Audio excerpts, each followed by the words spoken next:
बिस्मिल्लाहिर्रहमानिर्रहीम। अस्सलातु वस्सलामु अलैका या सय्यदी या रसूल अल्लाह, अस्सलातु वस्सलामु अलैका या सय्यदी या हबीब अल्लाह। नाज़रीन, मैं रफ़ीक मुग़ल और आप देख रहे हैं वीटो न्यूज़। नेकी तो किसी भी वक्त की जाए तो उसका अजर अल्लाह की ज़ात इंसान को ज़रूर देती है, क्योंकि नेकी तो नेकी है, गुनाह से बच के आप नेकी करते हैं। लेकिन जहाँ पर हर तरफ जुल्म व बर्बरियत हो, गुनाह हो, हर तरफ कुफ़ार का राज हो,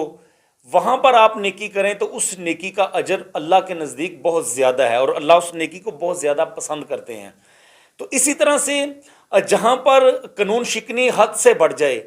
हर तरफ कानून शिकन ही हो, आइन की कोई पासदारी ना कर रहा हो, कानून को कोई खातर में ना ला रहा हो, और वहाँ पर कानून पर अमल दरामद करवाना, आइन शिकनी को रोकना, वो अमल भी बहुत ज़्यादा मजबूत होता है और वो अमल करना भी इंतहाई मुश्किल होता है आम उस जगह पर अमल करने से जहाँ पर पहले ही कानून की पासदारी हो, आइन की पासदारी हो। वहाँ पर आइन पर अमल दरामद करना तो कोई इतना मुश्किल नहीं, लेकिन जहाँ पर कानून शिकनी होती हो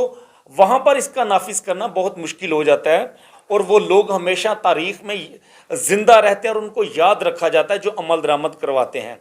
आज वही कुछ हुआ है। हमारी सुप्रीम कोर्ट के जो चीफ जस्टिस हैं उमर अता बंदियाल साहब, वो डट चुके हैं। उनको बहुत सारी सिफारशात भी की गई हैं, बहुत सारी मुलाकातें भी की गई हैं, सियासी लोगों की जानिब से, गैर सियासी लोगों की जानिब से बहुत सारी मुलाकातें मंजर आम पर भी आ चुकी हैं, जिस पर वो जो इलेक्शन का हुक्म सुप्रीम कोर्ट जारी कर चुकी है उससे पीछे हटने का कहा गया है, उसमें तो सी करने का कहा गया, उसमें अमल दरामद ना करने का कहा गया है, लेकिन सुप्रीम कोर्ट डट गई है। आज जब इस केस की समाअत हुई है, क्योंकि गवर्नर स्टेट बैंक की जानिब से रिपोर्ट जमा करवा दी गई थी कि फ़ंड्स जारी नहीं किए गए, और इलेक्शन कमीशन ने भी अपनी रिपोर्ट्स जमा करवा दी थी कि हमें स्टेट बैंक की जानिब से कोई भी फ़ंड्स जारी नहीं किए गए, और वो 8 अक्टूबर वाला किस्सा ही दोबारा सुना रहे थे रिपोर्ट्स में भी, सिक्योरिटी थ्रेट्स के हवाले से और दीगर कई मामला थे, जिस पर आज 3 रुकनी बेंच ने जब समाअत की तो चीफ जस्टिस साहब ने बड़े अहम रिमार्क्स दिए हैं उन्होंने इस केस के हवाले से। जब अटॉर्नी जनरल ने ये कहा कि ये रिपोर्ट मुस्तरद हो चुकी है पार्लियामेंट से, जो बिल पेश किया गया था, जो ग्रांट जो है सप्लीमेंट्री ग्रांट जारी करनी थी, वो पार्लियामेंट से मुस्तरद हो चुका है, वहाँ पर चीफ जस्टिस ने बड़े अहम रिमार्क्स दिए थे। आज की समाअत के मेरे हवाले से सबसे अहम रिमार्क्स थे ये। उन्होंने कहा कि आप ये कितनी खौफनाक बात कर रहे हैं, आपको पता है, आप कह रहे हैं कि पार्लियामेंट ने इसे मुस्तरद कर दिया है, लेकिन आप ये नहीं जानते कि पार्लियामेंट की अक्सरियत वज़ीर आज़म के पास होना कितना ज़रूरी है। अगर जो वज़ीर आज़म अपनी अक्सरियत खो बैठे वो तो वज़ीर आज़म फारिग हो जाएगा। आप क्या कह रहे हैं कि वो पार्लियामेंट ने मुस्तरद कर दिया, इसका मतलब ये कि वज़ीर आज़म अपनी अक्सरियत खो बैठे हैं। और दूसरी बात उन्होंने ये कही, बहुत सारे रिमार्क्स दिए, लेकिन एक बहुत अहम रिमार्क्स उन्होंने दिए। उन्होंने कहा कि सियासी जमातें अगर मिल बैठ के आपस में तय कर लेती हैं, जिस पर अटॉर्नी जनरल ने कहा कि मुख्तलिफ सियासी जमातों ने अपनी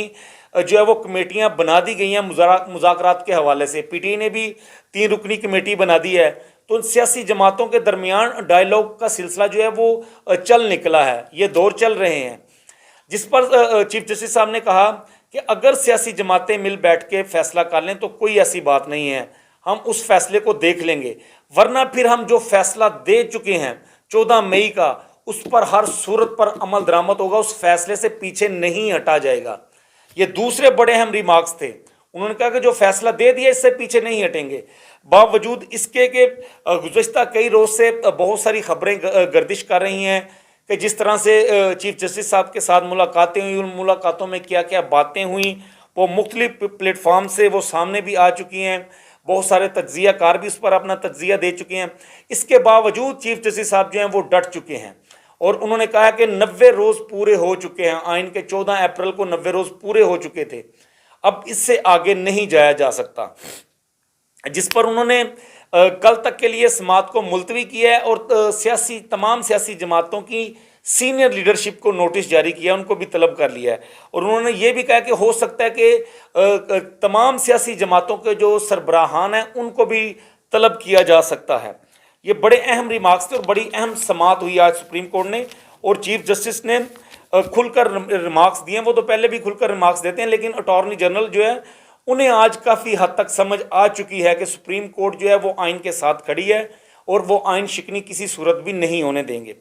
اس کے علاوہ جسٹس قاضی فائز عیسیٰ صاحب نے بھی آج ایک یونیورسٹی میں گئے، وہاں سیمینار میں وہ بیٹھے تھے، وہاں پر انہوں نے گفتگو کی ہے اور آج پھر انہوں نے وہی بات کی ہے کہ چیف جسٹس آف پاکستان کے پاس از خود نوٹس لینے کا اختیار نہیں ہے، وہ پورے سپریم کورٹ کا ہے۔ آئین میں جو درج ہے وہ پورے سپریم کورٹ کے حوالے سے لفظ استعمال کیا گیا ہے، چیف جسٹس کے حوالے سے نہیں، اور جو سپریم کورٹ کے تمام ججز ہیں وہ از خود نوٹس لے سکتے ہیں۔ اگر یہ بات ہے تو پھر جناب قاضی فائز عیسیٰ صاحب نے ہی اپنے آرڈر میں کہا تھا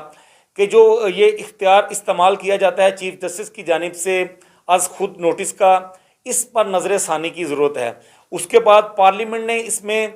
ترامیم کی ہے، نیا بل لے کر آئے ہیں، پریکٹس اینڈ پروسیجر بل جو ہے وہ لے کر آئے تھے۔ اس میں یہ شک ڈالی گئی کہ چیف جسٹس آف پاکستان اب اکیلے از خود نوٹس نہیں لے سکیں گے، اب 3 ججز جو ہیں وہ از خود نوٹس لے سکیں گے، وہ سینئر ترین جو 3 ججز ہیں وہ اپنی مشاورت کے بعد از خود نوٹس لیں گے،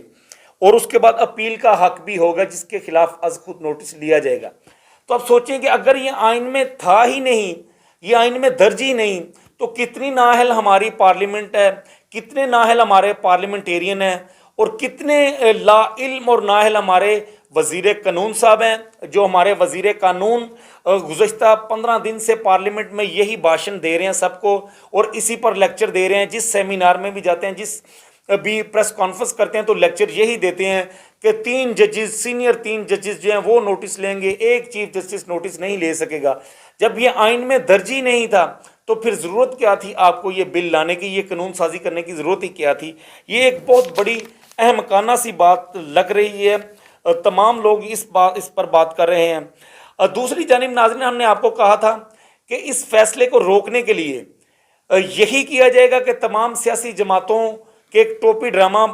رچایا جائے گا ڈائیلاگ کے حوالے سے، اور وہ شروع ہو چکا ہے۔ پی ٹی آئی جو ہے وہ بھی مذاکرات کی طرف جا رہی ہے، اور میں آپ کو ایک اور خبر دے دوں،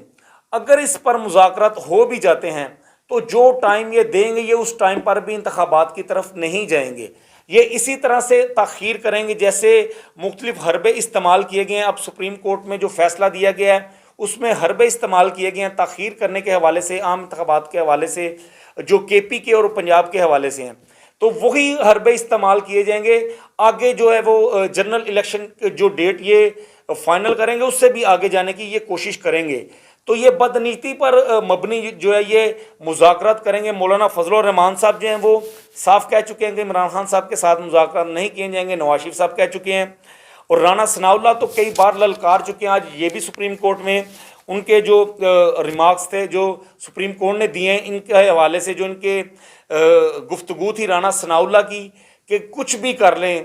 یہ 14 مئی کو انتخابات نہیں ہوں گے، اور یہ ہم بھی آپ کو پہلے بھی بتا چکے تھے کہ یہ 14 مئی کو انتخابات نہیں ہونے جا رہے، اور رانا ثناء اللہ نے تو یہاں تک کہا کہ یہ اگر نواز شریف شامل نہیں ہوتے اس انتخابات میں تو خونی لکیر کھینچی جائے گی۔ آپ اندازہ کریں کس حد تک یہ لوگ جا رہے ہیں۔